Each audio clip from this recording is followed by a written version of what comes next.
کہ اس وادی میں ایک لشکر ہے جو تم پر حملہ کرنا چاہتا ہے، تو کیا تم میری تصدیق کرو گے؟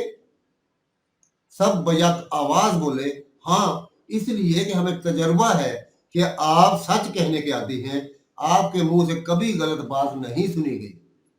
اس پر آپ نے فرمایا، میں تمہیں سخت عذاب کے آنے سے پہلے اس سے ڈرانے والا ہوں۔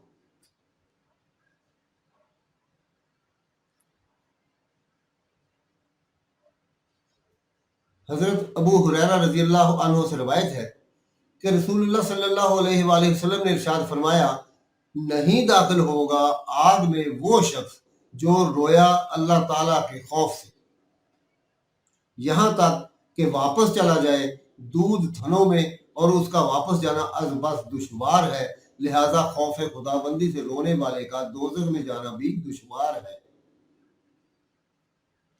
اور یہ بھی ارشاد فرمایا کہ اللہ تعالیٰ کے راستہ میں لگا ہوا غبار اور جہنم کا دھواں دونوں جمع نہیں ہو سکتے، یعنی جس شخص کو اللہ تعالیٰ کے راستے کا غبار پہنچا اسے دوزخ کا دھواں نہیں پہنچے گا۔ اللہ تعالیٰ کے خوف سے رونا بہت ہی پسندیدہ عمل ہے۔ اس سے دل کی کثافتیں اور غلاظتیں دھل جاتی ہیں، اور غفلت اور معاصی کی وجہ سے دل پر سیاہی اور گرد و غبار کی جو تہ جم جاتی ہے، وہ آنکھوں کے ایک قطرے سے جو خوف الہی کے سبب نکلا ہو صاف ہو جاتی ہے۔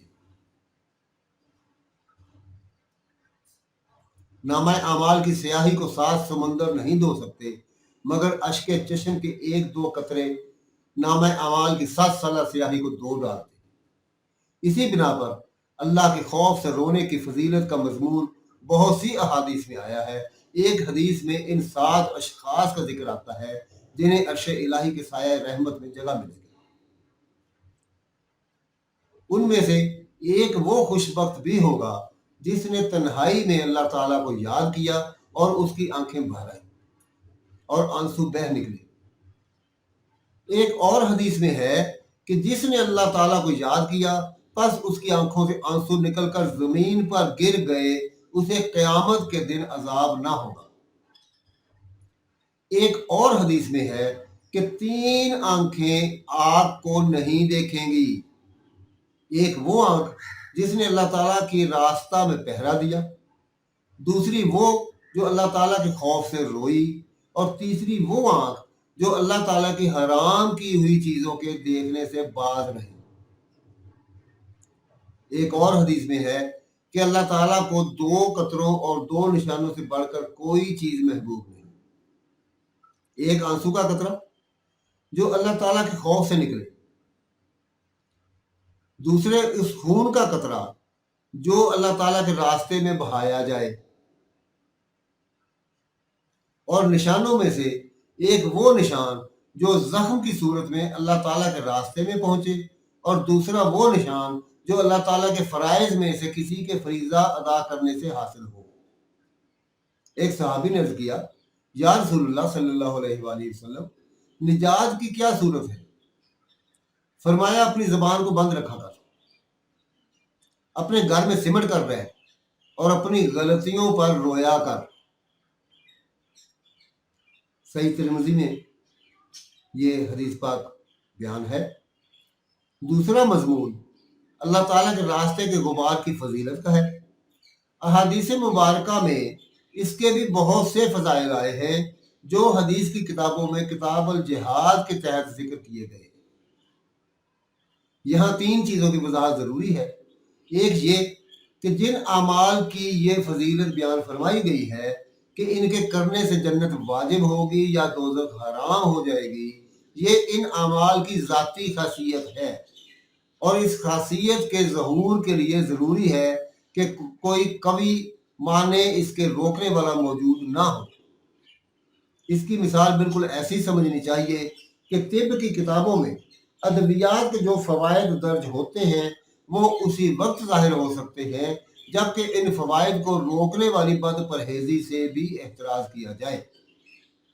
اگر ایک شخص دوائی بھی استعمال کرتا ہے اور مگر اس کے ساتھ بد پرہیزی بھی کرتا ہے، مگر اگر اس کو دوائی پورا فائدہ نہ دے تو اس کو شکایت دوائی کی نہیں بلکہ اپنی بد پرہیزی کی کرنی چاہیے۔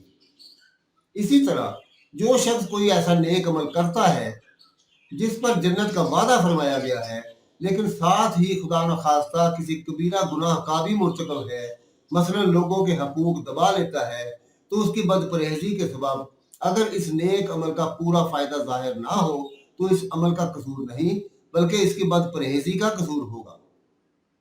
الغرض عمل کی خاصیت ایک الگ چیز ہے اور اس کا ظہور کسی خاص آدمی میں ہوگا یا نہیں یہ ایک دوسری بات ہے۔